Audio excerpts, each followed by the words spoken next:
एक जंगल में एक शेर कई दिनों से भूखा था। अचानक उसे एक पतला सा कुत्ता दिखा।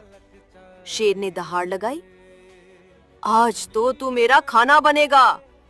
कुत्ते ने घबराए बिना कहा, राजा, अगर आप मुझे खा लोगे तो 1 घंटे बाद आपको फिर शिकार ढूंढना पड़ेगा।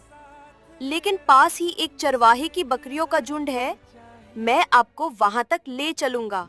शेर लालच में मान गया। कुत्ता उसे चरवाहे के पास ले गया और जोर से भौंक दिया। चरवाहा और उसके कुत्ते लाठियां लेकर आ गए। शेर डर कर भागा और समझ गया, कभी-कभी छोटा दिखने वाला भी अपनी अक्ल से बड़े को